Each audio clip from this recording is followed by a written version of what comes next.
Okay. Good morning, everyone. Sorry for the display and the delay. I was trying to set up a special treat today and put up a live cam so people can see what a sunny, beautiful day it is here at the Hermitage. So, for Friday, July the 10th, and as I referenced yesterday, it's our 10th anniversary here at the Hermitage today. And there's no big celebration, but something special is going on every day here. So there are not many places like this in the world. And sadly say, not even many monks in the world of any type. uh,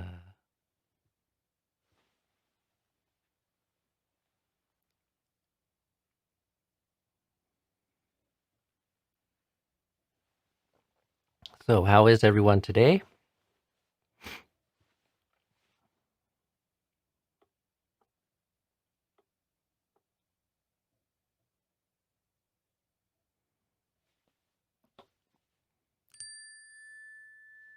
Hopefully other things are working here.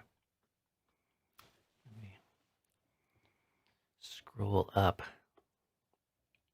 There was a question, I think, at the very end of the chat yesterday about whether or not the chat itself is distracting to me when I'm trying to talk.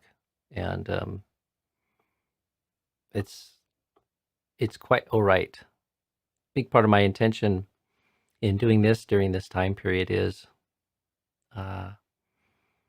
to offer that kind of connection to Sangha and to be able to include so many different parts of the concentric circles of what I call Sangha and community, like the local Gorge Sangha, White Salmon Sangha, the Sangha of the Portland Friends of the Dharma, Birkin Sangha, and friends from further afield, new friends, old friends, and for people to be able to connect and share a little good cheer and sense that we're not alone in this endeavor of trying to make sense out of our lives, and in particular to make sense out of how to navigate in the best way in the face of good and evil and the various challenges of a human life, most particularly the challenge of dukkha, dissonance, that which burdens the heart and the mind and robs one of a sense of freedom. So, and good friends are the whole of the holy life, as the Buddha once said to the Venerable Ananda. So there's high praise for silence and solitude and simplicity. And it is a true statement to say that one must do this work for oneself, but that's counterbalanced by this dialogue the Buddha has with Ananda, where he almost exaggerates. Like, it seems on the face of it like he's almost exaggerating. Ananda says, good friends, the Kalyanamitta is at least half of the holy life. And the Buddha says, do not say so, Ananda. It is the whole of the holy life. So, and part of the way I make sense out of that is we are social beings, social creatures. Humans they might survive for a period of time, but they do not flourish without good friends and the help and the knowledge, the assistance, one might even say the attention and the connection that we have. So the Buddha did not set up his monastic orders as true hermits in the way that we might image it. We've talked about this before. I mean, there are rules that make it very clear that one is not to cut oneself off from the Sangha itself or um, from the communities where the monks and nuns live and draw their support from. So,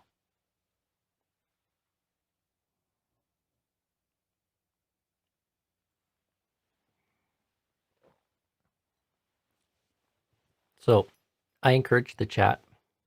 Even when I'm talking, uh, you might miss something I'm saying, but this, just considering the time we're in, and if your life is anything like mine, I haven't been out for months. I've been here, and I've had a greatly diminished ability to sort of connect with people in real life, friends and supporters, and people that want to draw near the Sangha. And I know that most everyone else is in a similar position. And so the ability to kind of nurture this sense of being in this together and seeing each other's faces, that's why I encourage bright and cheery icons. So even if it's a flower or picture of something that is dear to one, it's something to share with each other. And this ability to kind of connect with each other in the morning, it's very nice. It certainly adds a little bit to my day. It adds a little work to my day, but it adds a tremendous opportunity for giving, and it changes my mood and my consciousness. It's always interesting watching how one goes through various phases. You wake up and you're in one sort of place with your mind. You go through whatever your morning routine is, whether it's a little bit of yoga and stretching or exercise and movement and cleaning oneself or cleaning one's room, then doing some sitting. I always notice like what a profound shift there is in my mind after having sat for a while. And then yet another shift after we do the chanting. So in the morning, most of our monasteries do the chanting before they sit, which I quite like as well. But for various reasons, we're doing that at the end of our sit here. But usually when we finish our chanting in the morning, I feel like I want to go back into sitting for another 45 minutes or so. But I just take a minute because there are things to do, including getting all this set up. So, and then alms round for me, which, I've been able to have the blessing to live as an alms mendicant for these last 10 years here in White Salmon, which seemed most improbable to many people.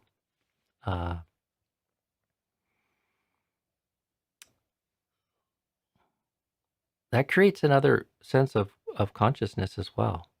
Like just walking out of the monastery, full in robes, and since we live along Jewett Creek in a forested little stretch of monastery,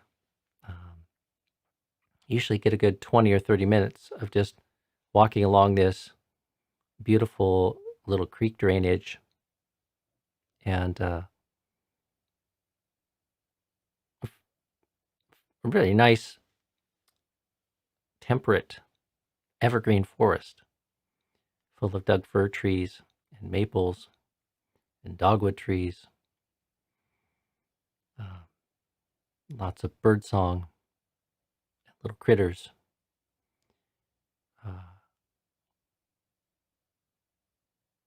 And just walking mindfully through that each morning, it's interesting how that, if one is receptive and attentive to it, how that changes one's sense of being, energy levels, sense of connection. And then we pop up into town and start walking about and connecting with people. So there's lots of people sort of waving good morning.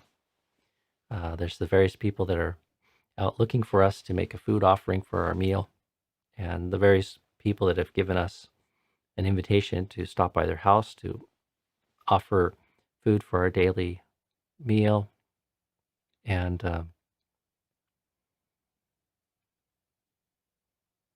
those those interchanges, those connections, sharing that space yet again changes the mind.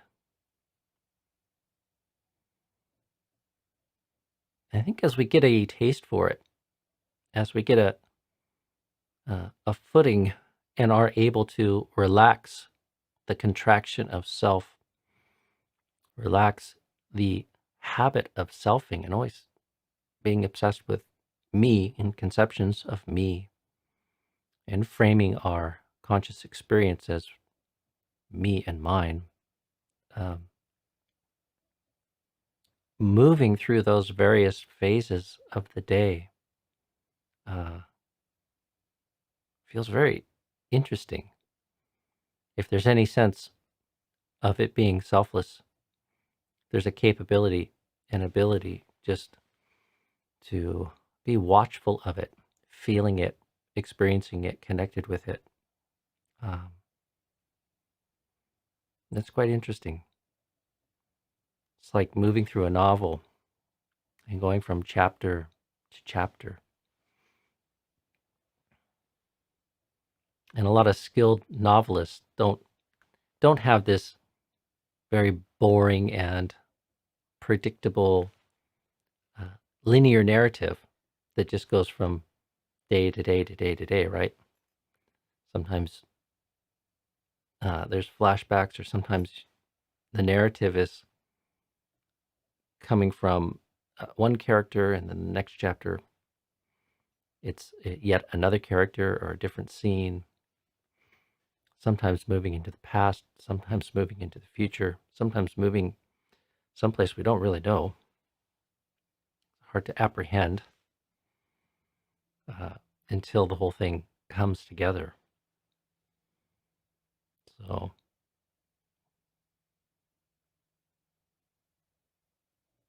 life can be a little bit like that. And if one has sufficient wisdom and strength of heart, it can be like a beautiful novel, a very interesting story. Not without challenge, not without a certain amount of pain, but possibly absent the kind of pain and heaviness that is optional. There's a lot of pain that is inevitable in human life. And then there is a whole ocean of pain that is optional,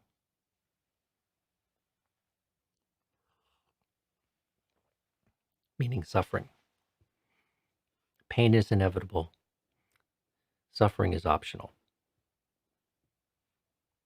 So, so offer that as something of a little reflection this morning, beginning our day. I see all kinds of at mentions here, so give me a moment to scroll through the chat and catch up with you all.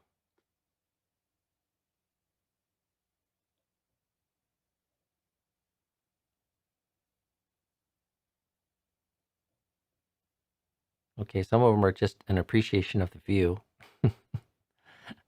That's our guest cootie that you saw in the view. Good morning, Eleanor. What would you tell somebody who is quite depressed and or suicidal? Well, first I'd want to share some time with the person to get a sense of just exactly where they're at and what it is that they can receive. So, um,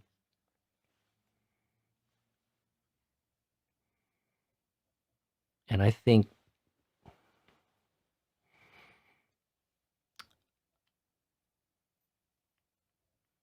and then find some sort of appropriate way to connect with the person. I think a lot of those feelings that people have are not wholly caused by this, but oftentimes I think there's a significant component where people feel a lack of connection and relation.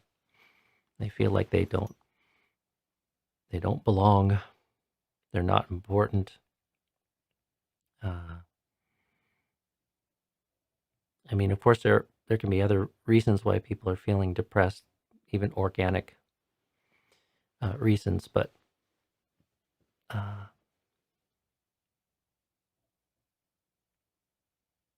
I think meaningful relationships and having a sense of belonging in the world oftentimes plays a role there. And so rather than tell them something, I think I would see if I could connect with them and offer them some relationship.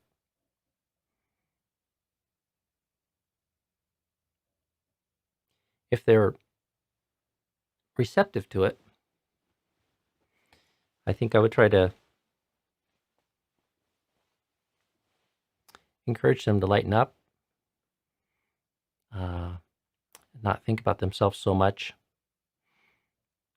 get moving, get active in some way, connecting with other people, helping other people, making contributions. As Ajahn Sumedho most famously said, when I think about myself, I suffer. And an obsession with the self can take us to those places. So oftentimes there can be some real hurt or anger underneath what's going on there. So exploring that and seeing if there's some way you can help them past that.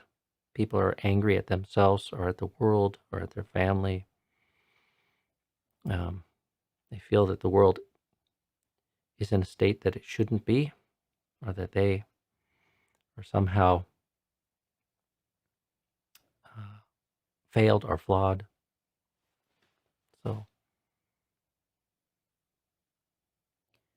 So those are a few thoughts, Eleanor. It's a little difficult to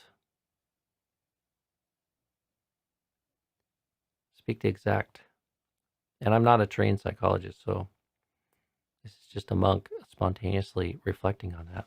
But a few ideas.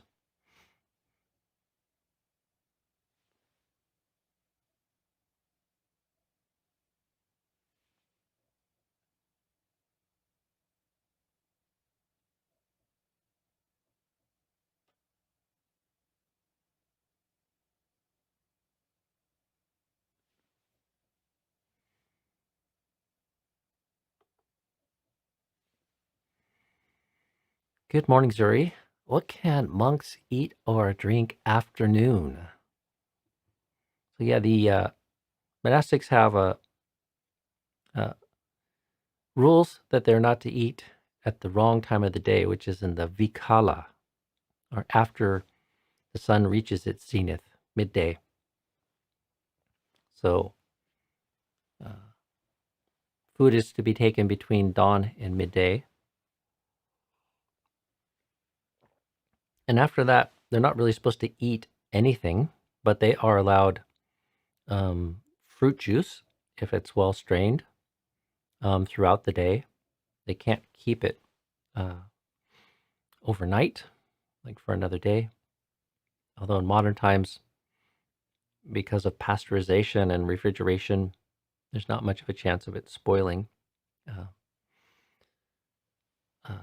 so they can drink fruit juice. They can drink things that are not foods, like water. Mm. They can drink things that are considered medicinal, not food, have some sort of tonic value to them. So like herbal teas and black teas and green teas and coffees and sodas. They're able to consume what are known as the five tonics, which are essentially fats, sugars, and oils, and kind of cheese, or a cheese-like substance that they made in the time of the Buddha called nawanitang. And it's described.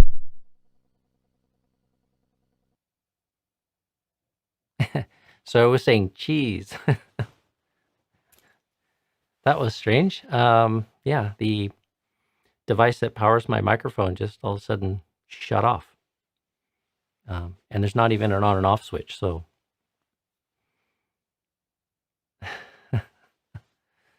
okay.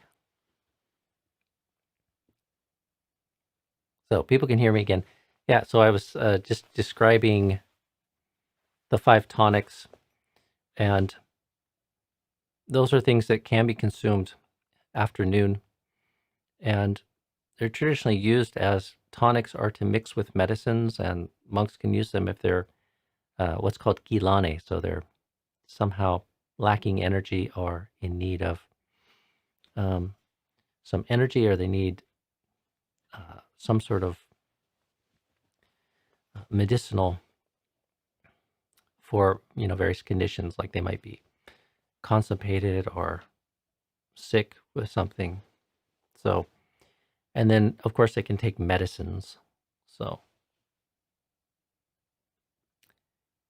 uh, let me see if I can catch up. So, are you saying cheese is allowed afternoon? Yes, cheese is allowed. There was a substance called nawanitang in the time of the Buddha, and it's not exactly like hard cheese is made, but they describe how it's made, and it's essentially made of the same stuff, just made differently. It's a bit sounds like it's a bit more like paneer or fresh cheese. So let's see. Would you say more about why in the morning you're doing chanting at the end of the morning meditation? Sure. Um, doing doing things at the end of the morning, because we have a fairly short. I mean, for monastics, it's a fairly short meditation period. And it's starting pretty late in the morning. We don't start until 5:30 in the morning, so that's kind of pretty late. Many monasteries start at 3 or 3:30, 4 or 4:30, 5. Um, so we start quite late, and so um, what I wanted to do here at the Hermitage is, if monks want to come in and sit a bit longer because we don't have such a long sit in the morning, they can do that uninterrupted.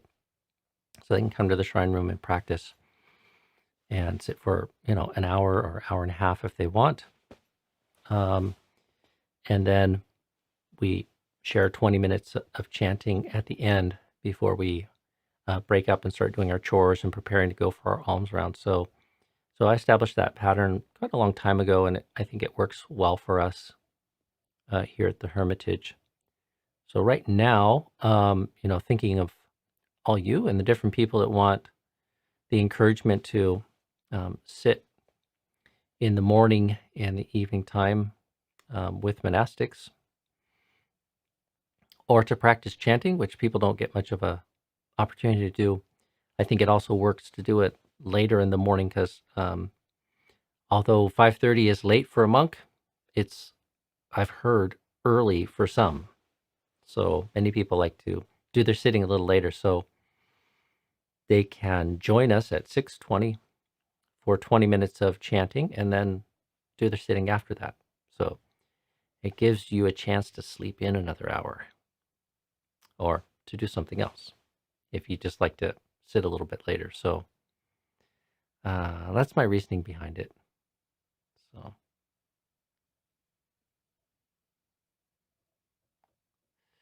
back to food. Are there days where you feel hungry due to not having enough food? Not too many. Not too many. People make great effort to try to make sure we're cared for and fed, and that we have adequate food. So it's inevitable that it does happen sometimes, because we're not devoted to, the rule isn't all about food security so much. So sometimes, yeah, but most people, when they take up uh, living as a monk or a nun, and even if they take up the eating of a one meal a day, kind of adjust to it after a period of time. Maybe within a year or two, it becomes just very natural. Uh, some people with different metabolism or something might struggle with one meal a day, but most everyone can get what they need and not feel hunger. Um, having that kind of window of time in the morning. These days they're calling it intermittent fasting. So you restrict your food intake to some period of the day. And in India, that would be like roughly 6 hours in the morning time from dawn till midday. So, and then you fast for 18 hours. And um, it's quite a nice way to live. I think it has some health benefits,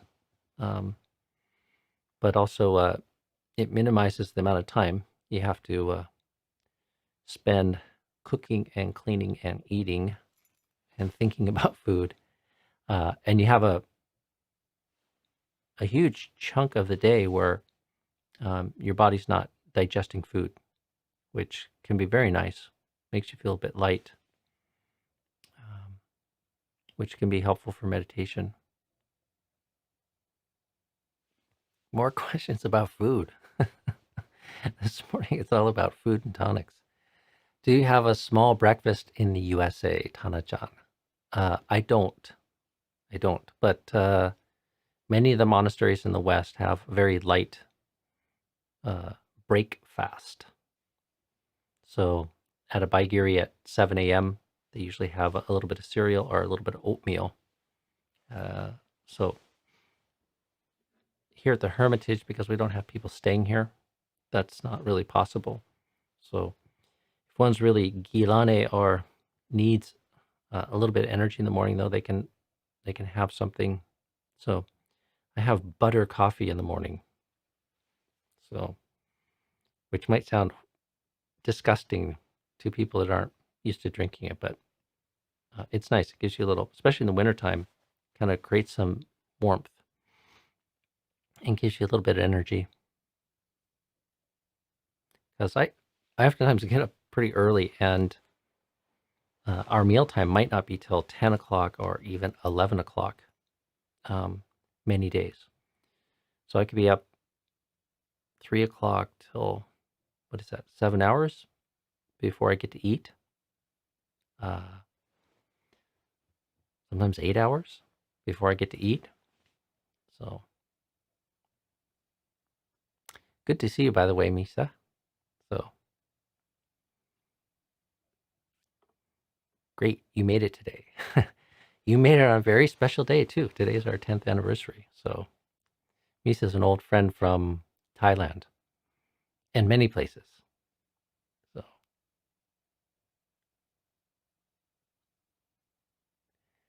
okay, well we're a little past the hour here, so I might wrap things up for today. I hope I'm not premature in announcing this, but we have a Ajahn Sona's talk coming up, the third in the Jhana series on Sunday at 1 p.m. It premieres on YouTube. And put that on your calendar. And Ajahn Sona has agreed to come on Monday morning. So we're going to run a test today to make sure that we can do this with Birkin's internet connection. But we hope to have Ajahn Sona on as a guest Monday.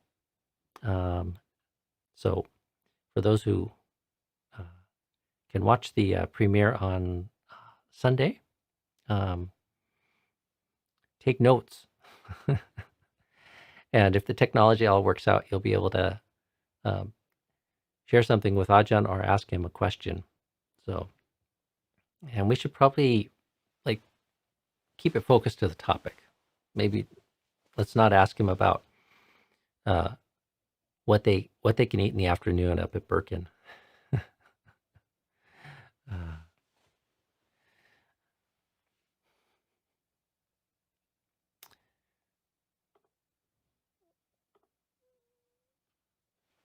Okay, well, I'm going to leave it at that for today, friends.